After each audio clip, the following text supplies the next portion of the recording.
Um grave acidente na M010, estrada que liga Manaus a Itacoatiara, envolvendo um ônibus escolar e uma caminhonete, deixou 3 crianças mortas e 8 pessoas feridas.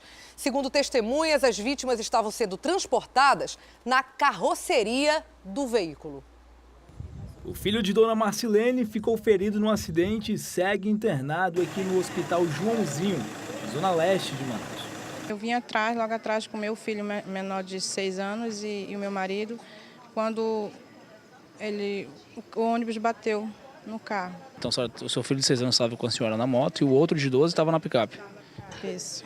E eu acho que ele só se livrou porque eu pedi, eu gritava para ele pular de dentro do carro, e foi aí que ele pulou. A colisão aconteceu próximo à casa de Renata, no quilômetro 134 da M010. Ela conta que o ônibus escolar vinha em alta velocidade. Ele só anda em alta velocidade. Ele vinha da escola, né? Foi deixar os alunos lá no Fausto, no 140, e ao retornar para sua casa aconteceu, né? Que o seu Renato, o dono do carro, foi fazer o retorno na descida, né? E ele buzinou, e ele não parou, não deu freio, nem freou nem nada. E foi tipo assim, como se ele quisesse mesmo bater, né? 3 crianças morreram e 8 pessoas ficaram feridas. Alcione Lima estava na picape no momento do acidente. Ele ainda tentou socorrer os familiares. Quando eu caí, já atordoado, levantei. Quando eu levantei, já corri para frente do ônibus. Aí o meu cunhado de 2 anos estava debaixo da roda. Aí eu corri para pegar ele. Foi tudo muito rápido. Aí jogou o carro lá para dentro da ribanceira. Aí eu peguei e corri para dentro do mato. Tava meu outro cunhado, de 7 anos, que faleceu. Aí meu filho estava jogado lá dentro do mato, estava de cabeça para baixo, agonizando, quebrou a boca, estava sem respirar. Aí eu botei meu filho, trouxeram meu filho, graças a Deus, está internado. As vítimas estavam sendo transportadas na carroceria do veículo. E há 10 dias, um acidente na M010, no trecho que liga Manaus a Itacoatiara, o motorista perdeu o controle do carro e capotou. 16 pessoas vinham no veículo, a maior parte delas também na carroceria. 4 pessoas morreram e 12 ficaram feridas. Uma tragédia realmente, né? Uma coisa que a gente não pode imaginar como crianças são submetidas a um tipo de situação perigosa como essa. Como você viu aí na reportagem do Carlos Brandão, 8 pessoas seguem internadas no hospital e pronto-socorro João Lúcio. É para lá que a gente vai agora conversar com o Márcio Azevedo. Bom dia, Márcio. Temos algumas informações aí atualizadas sobre o estado de saúde desses pacientes, Márcio? Oi, Dani, muito bom dia a você, a todos. Olha, infelizmente ainda não. O serviço social que dá esse tipo de informação aqui no João Lúcio está na transição do plantão. Somente a partir de 7, 7h30 é que eles vão dar qualquer informação a respeito das pessoas que estão internadas. O que a gente sabe é que já tiveram pessoas que chegaram aqui que tiveram alta ontem mesmo pela questão da gravidade. Mas para você ter uma ideia, das 8 pessoas que vieram para cá, a gente tem 2 crianças, 3 adolescentes e 3 adultos. São pessoas com idade de 2 anos aos 40 que seguiam nessa picape. Agora, conforme foi relatado, esse acidente aconteceu em um ramal, Dani, no quilômetro 135 da M010, porém em um ramal de chão batido, de terra batido, conhecido lá como ramal das Pedras, que dá acesso à comunidade 6 de janeiro, por onde esse ônibus retornava. Esse ônibus é da escola, como foi dito na reportagem. Agora, costuma-se fazer esse tipo de transporte que é irregular, segundo o Código Brasileiro de Trânsito. Não se pode transportar pessoas ou animais em carrocerias de veículos, desde que sejam veículos autorizados pelo órgão de trânsito. Não é o caso. Tanto naquele acidente que aconteceu no dia 15 de outubro, lá em Itacoatiara, quanto nesse ontem, ali nesse ramal que fica no município de Rio Preto da Eva, o motorista transportava mais de 10 pessoas na carroceria, o que é irregular. Porém, infelizmente, isso é muito comum, é uma prática muito comum, principalmente no interior do estado, porque onde não existe fiscalização de trânsito, nem do Detran, muito menos não existe um órgão municipal de trânsito para fazer esse tipo de fiscalização. Aí o outro erro, o motorista estava fazendo uma manobra em uma ladeira. Quem dirige veículo sabe que ladeira é um local onde geralmente se imprime velocidade e não se faz esse tipo de manobra. E outro, um motorista também do ônibus que provavelmente não conseguiu frear devido ao tamanho do ônibus e numa ladeira. Agora, Dentre os mortos nós temos aí a criança, quem morreu no local do acidente foi a Railene dos Santos Mendes e a Laura Beatriz Santos. A Laura tem 4 anos, a Railene ainda não teve a idade informada, nem no Instituto Médico Legal foi verificada a idade dela.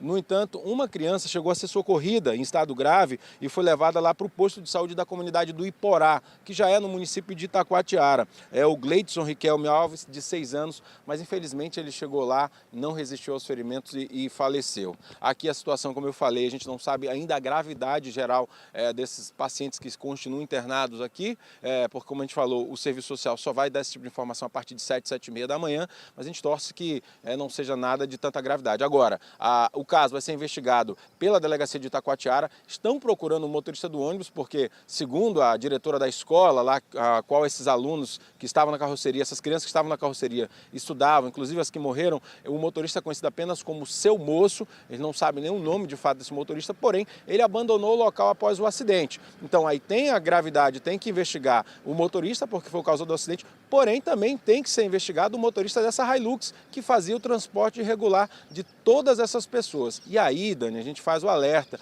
para que, principalmente você que está no interior, a gente sabe que é muito difícil conseguir transporte para se locomover, mas não ande em carroceria de carro, por favor, no interior, porque a gente já teve 2 acidentes com vítimas fatais em menos de 10 dias. Aí é um risco muito grande que a gente não pode correr. Eu volto com você. E claro que as crianças são as principais vítimas, né? Cruel, é uma tragédia realmente. As crianças não têm aquela reação, às vezes, de saltar do carro ou de segurar. Enfim, elas são as vítimas, sem dúvida nenhuma, mais frágeis, mais vulneráveis numa situação como essa. É exatamente o que o Márcio falou. A gente sabe todo o problema de transporte, de logística que tem realmente no interior, mas é às vezes uma carona ou algo realmente costumeiro, como parece que foi o caso, e que pode custar a vida, inclusive a vida de inocentes. Uma tragédia realmente, nossos pêsames às famílias.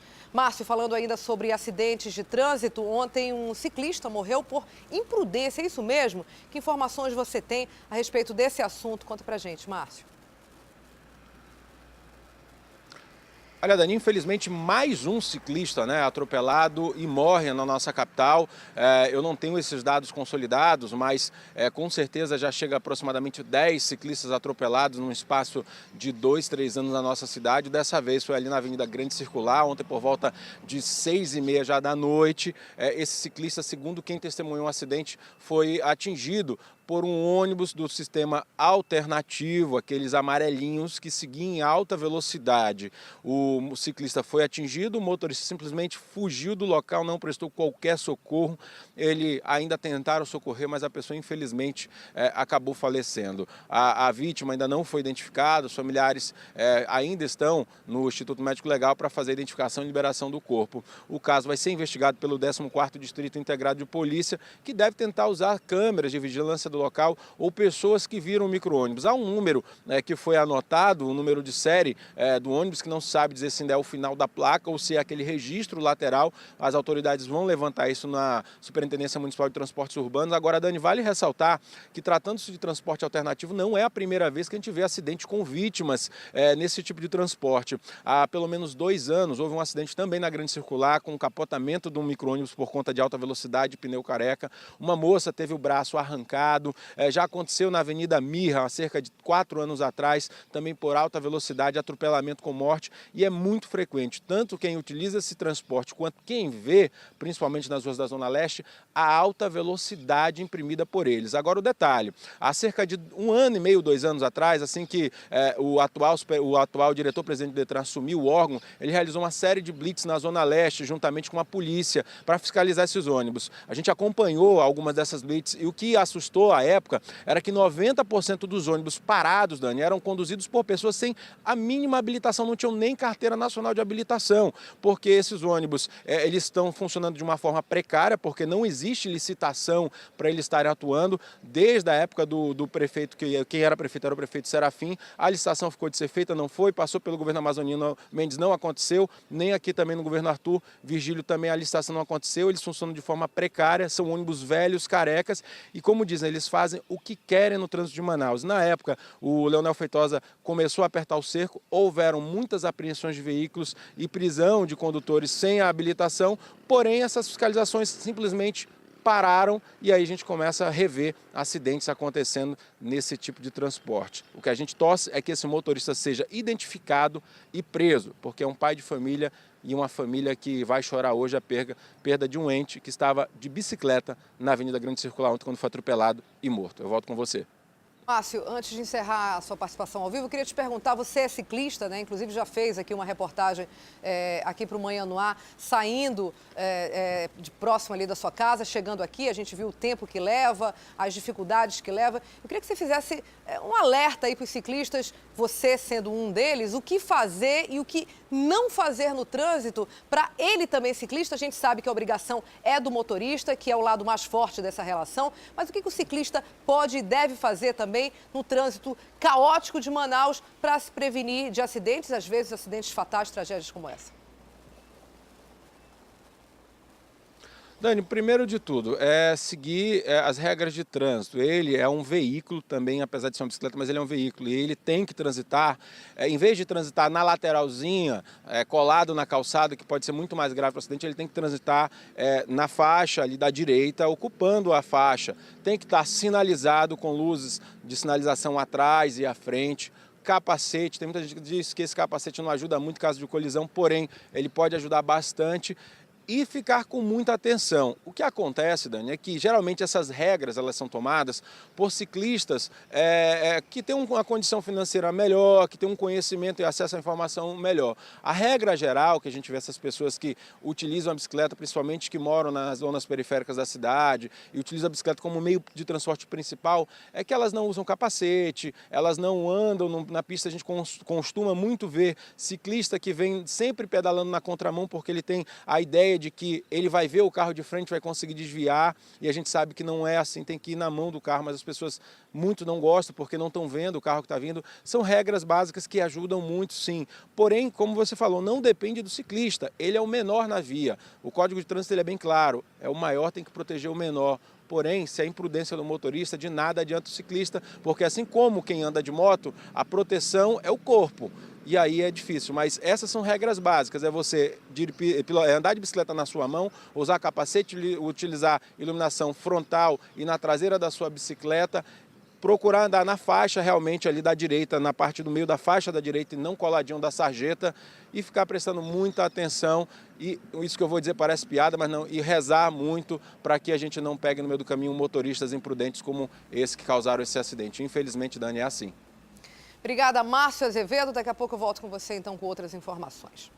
O Corpo de Bombeiros retoma logo mais às 8 horas as buscas pelo corpo do pequeno Gustavo de Lima da Silva, de 7 anos. A criança, como você sabe, caiu em um bueiro durante o temporal do último domingo no bairro Monte das Oliveiras, zona norte da capital. Realmente mais uma tragédia aí, uma família que está desesperada. Vamos ver como é que estão as buscas.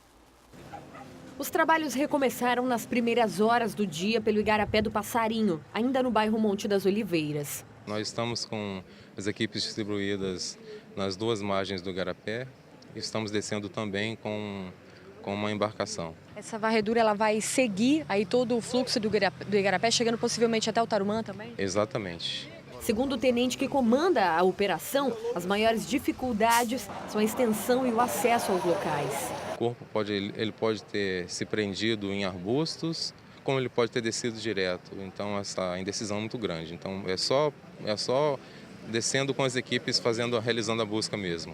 O acidente com o Gustavo de Lima da Silva, de 7 anos, aconteceu na tarde de domingo durante o temporal. Segundo testemunhas, o menino brincava na rua com outras crianças quando caiu no bueiro. Este homem ainda tentou segurar Gustavo, mas não conseguiu. Nós estávamos brincando aqui, aí um garotinho chegou e olha, caiu o menino no bueiro, né? Aí nós ainda pensamos até que era brincadeira, né?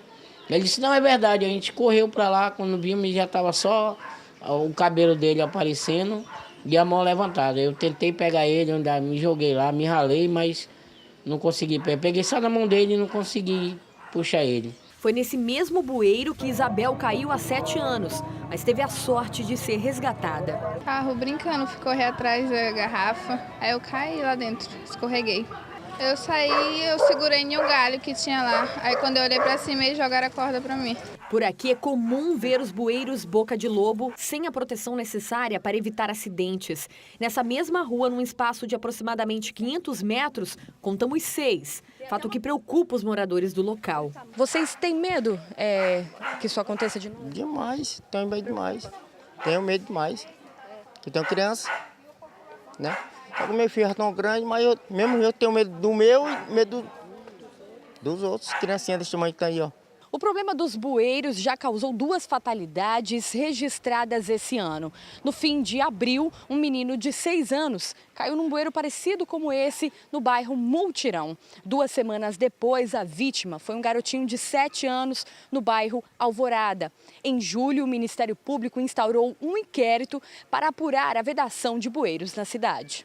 No fim da manhã, alguns homens estavam na rua trabalhando nos bueiros. Já a família de Gustavo, que não quis gravar entrevista, acompanha as buscas. A gente pode imaginar a dor dessa família, né? Olha, o destaque do jornal A Crítica de hoje é: mãe revela sonho de menino desaparecido. Dona de casa que vive o drama aí do desaparecimento do filho que caiu em bueiro conta que o menino, de 7 anos, tinha o sonho de ser jogador de futebol como tantas crianças pelo Brasil afora.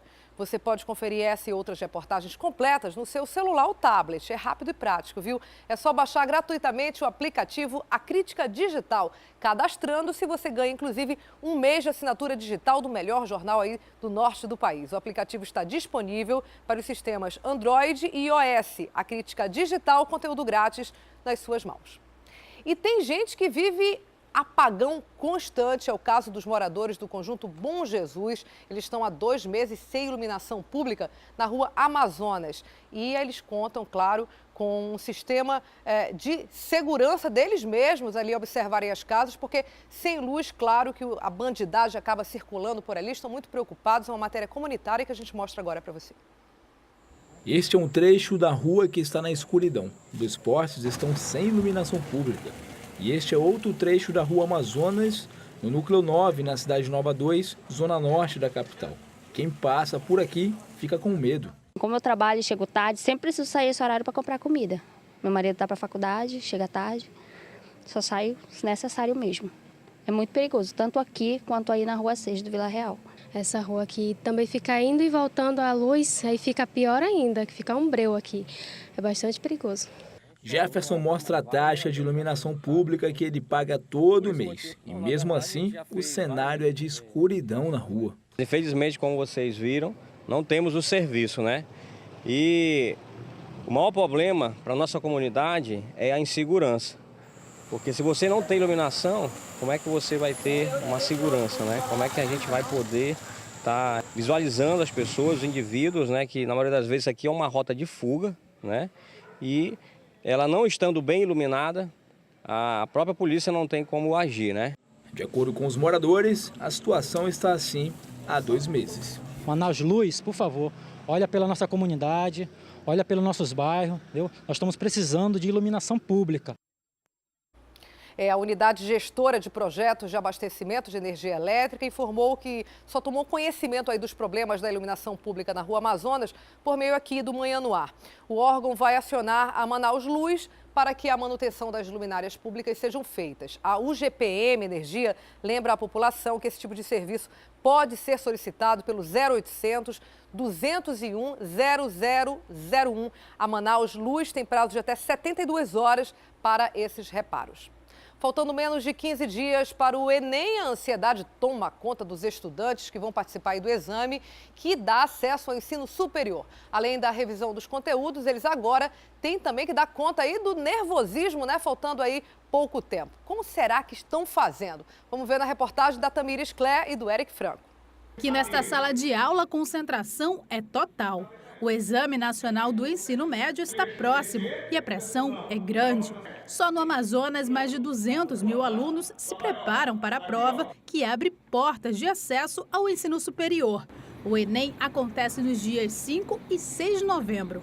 Os estudantes têm até 4 horas para resolver 180 questões de 10 matérias diferentes, além de escrever uma redação. Parece difícil, né? Mas para muitos o problema não é nem o conteúdo, é superar o nervosismo. Sempre tem uma pressão, né, pra gente começar logo a faculdade. E aí dá medo da gente não passar e passar mais um ano estudando para isso. Nessa fase, cada um tem o próprio método de estudo. Agora, nesse final, eu não estou estudando tanto conteúdo, estou fazendo mais exercício, né, que é para a prática mesmo.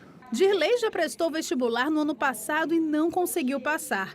Dessa vez, ele sabe exatamente o que fazer para não cometer os mesmos erros. Eu estou focando nas que eu não sei muito, tipo matemática e física, eu sou muito fraco, né, nessas questões. E nas que eu sou forte, eu só estou revisando. Este professor concorda e diz ainda que o método, aliado a uma mente menos preocupada, pode fazer a diferença. É uma prova, é importante, só que temos alguns dias, temos algumas semanas, só que o que pode fazer agora é só manter o foco, fazer sempre uma revisãozinha e sempre manter a calma.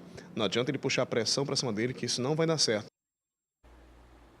E a Universidade do Estado do Amazonas anunciou nova data para a realização das provas de conhecimentos gerais. O exame que tinha sido aplicado no último domingo foi cancelado por causa do apagão que atingiu Manaus e municípios da região metropolitana. Agora ele foi remarcado, então, para o dia 11 de dezembro. Um novo cartão de confirmação com local de prova será emitido para os cerca de 82 mil inscritos no vestibular. A gente imagina a confusão, né? A UEA estuda ainda a possibilidade de ressarcir os estudantes do interior e de outros estados que vão precisar retornar para a reaplicação da prova. A retificação do edital do vestibular deve ser divulgada até o fim dessa semana pela instituição. A gente está aí adiantando para você ficar atento. Então, 11 de dezembro, infelizmente, estava todo mundo ali preparado, concentrado para fazer a prova. Houve esse apagão, então foi transferido. Vamos mudar de assunto. O Promenor Dom Bosco completou 35 anos de fundação. Você conhece esse trabalho? Um trabalho fantástico, viu? Eu conheço, já fiz reportagens lá. Realmente é um trabalho excelente. Mesmo com essa crise, a instituição se mantém aí com o desafio de qualificar jovens carentes para o mercado de trabalho. Ao longo dessa jornada de mais de 3 décadas, mais de 20 mil pessoas foram beneficiadas aqui em Manaus e a gente mostra esse projeto social agora para você. Dom Bosco ficou órfão muito cedo, virou padre e resolveu ajudar crianças e adolescentes em situação de risco. 200 anos se passaram e o ideal do religioso permanece vivo em instituições como o Promenor, que há 35 anos oferece formação profissional para jovens de baixa renda. Hoje, 1.100 meninos e meninas de 14 a 18 anos estudam na unidade aqui em Manaus, mas a procura por vagas é bem maior. Por exemplo, esse ano de 2016, nós distribuímos 3.500 senhas, tá? Foi feito o processo dessas pessoas e como a gente atende os jovens em vulnerabilidade social, geralmente a gente dá uma prioridade, né, para atender esses jovens com os pais que estão desempregados. Esta estudante do curso de auxiliar administrativo conta que esperou 2 anos para conseguir uma vaga na instituição. Facilita mesmo na hora de arrumar um emprego? Com certeza, porque antes de eu entrar na instituição, eu já havia mandado currículos para várias empresas e eles sentiam um currículo vazio. E a partir do momento que eu entrei na instituição e que eu comecei a colocar no currículo cursando administração, e quando eu coloquei o nome da instituição, pesou mais ainda no currículo. Denilson já conquistou um posto de trabalho como menor aprendiz. O curso no Promenor Dom Bosco fez toda a diferença.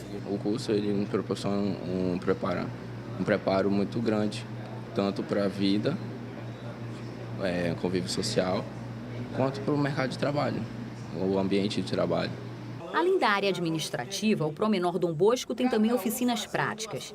Esta aqui prepara os alunos para trabalhar como mecânicos. O curso foi criado para atender principalmente a demanda do distrito industrial. Mas o instrutor explica que está cada vez mais difícil conseguir emprego nessa área. Até o ano passado, por exemplo, essa época, uma data dessa, estavam todos trabalhando. Isso foi muito bom.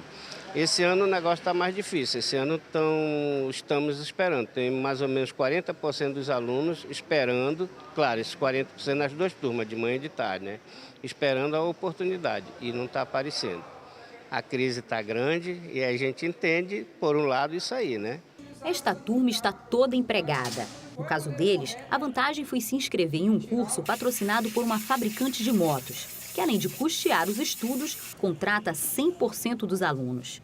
O padre, que hoje dirige a instituição, conta que o Promenor Dom Bosco está em constante transformação, seja para atender às exigências do mercado ou para se adequar às condições econômicas, já que depende da ajuda de empresários. O sonho é conseguir atender todos os jovens que buscam oportunidade.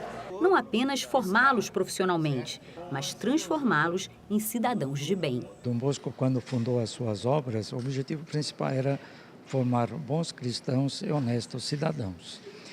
Então, a nossa preocupação é sempre a educação, em qualquer atividade que nós estamos realizando aqui. É claro que o forte da nossa instituição são os cursos profissionais, né? Nós acreditamos que a pessoa trabalha para se sustentar, mas também para se realizar na vida. É aquilo que nós tentamos fazer aqui. A gente sabe que quem trabalha com o que gosta é mais feliz, sem dúvida nenhuma. Sabemos também que tem uma crise muito grande ainda instalada, infelizmente, mas tem que estar com tudo pronto, né? Quando a mala pronta, quando o trem passa, ou seja, o trem da oportunidade de trabalho, tem que ter essa qualificação para conseguir aí um lugar mais fácil no mercado de trabalho. Parabéns aí em nome da equipe para esse trabalho tão bonito do Promenor Dom Bosco. Agora um recado para os estudantes que têm contrato com o Fundo de Financiamento Estudantil, o FIES, né? Os alunos têm até o dia 31 de outubro para renovar e adicionar dados aos seus contratos. Quem tem mais informações sobre esse assunto é o Márcio Azevedo, com quem eu volto a falar agora ao vivo. Não é isso, Márcio? Explica para a gente como é que deve ser feita, então, essa renovação para muita gente não perder esse benefício, porque a gente sabe que depende dele, né, Márcio Azevedo? Dani, olha, essa é a fase que o estudante, na verdade, ele precisa apenas entrar no sistema do FIES e confirmar as informações que já foram aditadas ou adicionadas pelas instituições de ensino, né? Numa primeira fase, no início do mês de outubro, as instituições de ensino fizeram essas alterações de cadastro, colocaram outras informações, porque isso tem que ser feito a cada semestre. O aluno renova o contrato semestralmente. E aí ele vai agora até o dia 31, entra lá no sistema, confirma essas informações e aí depois tem que procurar a instituição financeira. O que a assessoria do FIES informa é que, por exemplo, quem tiver que mudar de fiador tem que procurar direto a instituição financeira para fazer isso e não a universidade. Na universidade passa apenas os dados de curso, de parte curricular do aluno e dados pessoais, porque a parte de contrato mesmo fica com os agentes financeiros, no caso o Caixa Econômica Federal e Banco do Brasil. E aí o aluno tem até o último dia útil desse mês para fazer isso, senão, né, Dani, perde essa bolsa que para muita gente é o que ajuda aí na formação superior, né? Até agora não há esses dados consolidados no Amazonas, o que há são dados nacionais. Já em 10 dias, para você ter uma ideia, 750 mil contratos já foram aditados pelo FNDE, que é o Fundo Nacional de Desenvolvimento da Educação, que é quem gere a pasta aí do FIES, né? Todo ano eles têm que fazer isso, todo semestre tem que fazer isso. Então você, aluno que tem sua bolsa de formação superior paga pelo FIES, muita atenção que está naquela fase final para você confirmar os dados aí da alteração contratual até o dia 31 de outubro, Dani. E a dica do Márcio Azevedo para você aí que tem esse benefício. A gente lembra aqui a equipe do Manhã no Ar que tem essa data, 31 de outubro, essa renovação. Obrigada, Márcio. Daqui a pouco eu volto contigo.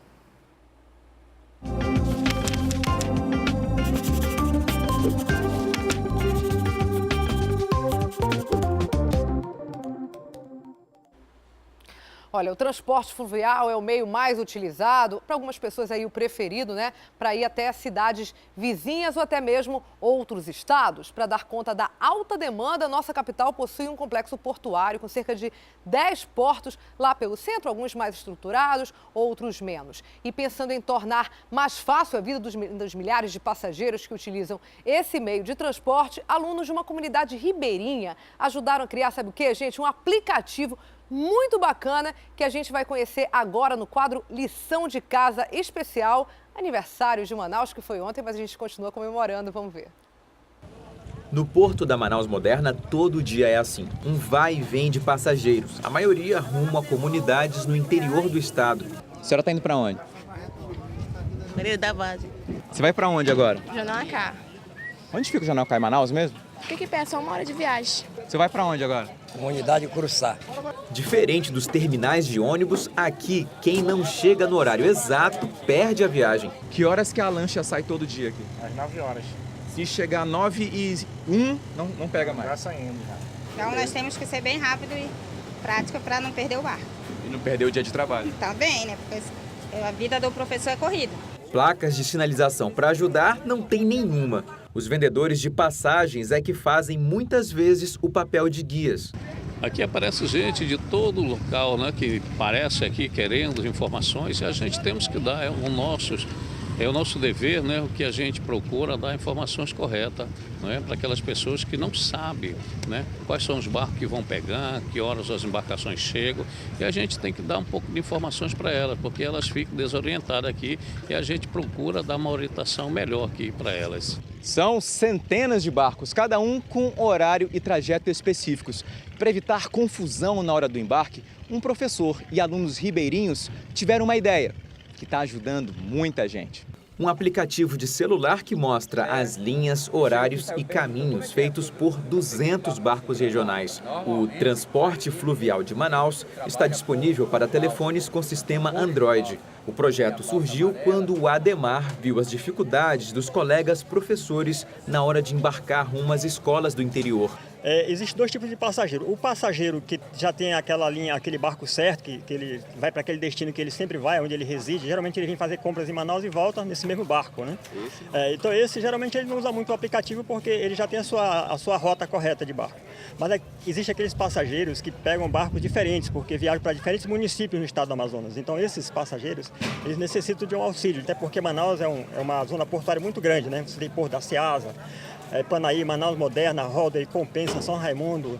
É uma área muito abrangente, então você precisa ter um aplicativo para que você possa procurar os barcos nos portos de Manaus. Para tirar a ideia do papel, ele contou com a ajuda de 4 alunos de uma escola da comunidade Jatuarana, na zona rural de Manaus. Eles foram orientados na missão de coletar informações em 5 portos de Manaus. Washington participou do projeto e se orgulha de, aos 12 anos, ter um aplicativo no currículo. Dá uma satisfação imensa. Não só me ajudou, como ajudou várias pessoas. Entre elas, o professor Bolivar. Toda semana ele precisa visitar comunidades ribeirinhas. E a tranquilidade no olhar de quem sabe sempre qual barco pegar. E o melhor, não precisa de sinal de internet. Uma vez baixadas, as informações ficam salvas no aparelho e ele pode acessar de qualquer lugar. O Rio Amazonas, Rio Madeira, Rio Purus, Solimões, enfim. O aplicativo ele cobre todos os municípios. Pode inventar a localidade aí que o Bolivar vai chegar. Certamente usando o aplicativo mostra. Agora eu tenho um recado para você. Com o Vivo Turbo você tem muita internet. Isso mesmo, são 500 megas por semana com 4G mais rápido do Brasil. E você ainda pode ganhar aí mais bônus de internet e não precisar ficar aí escolhendo onde vai usar o seu pacote de dados, não, viu? Dá para ver vídeo, baixar jogos, usar como quiser. E se você também gosta de falar, as ligações são ilimitadas e grátis para qualquer celular Vivo do Brasil. Tudo isso por apenas R$ 9,99 por semana. Aproveite aí, ó. Se você já é cliente Vivo Pré, ligue *9003 e aí, se você ainda não é, corre aí e compre o seu, porque vale a pena, como eu acabei de dizer. São 6 horas e 37 minutos, a gente faz um pequeno intervalo e volta daqui a pouco, mostrando que o calorão de Manaus está aquecendo aí também alguns negócios e ainda hoje entrevista com o candidato à Prefeitura de Manaus pelo PR, Marcelo Ramos. A gente volta já já.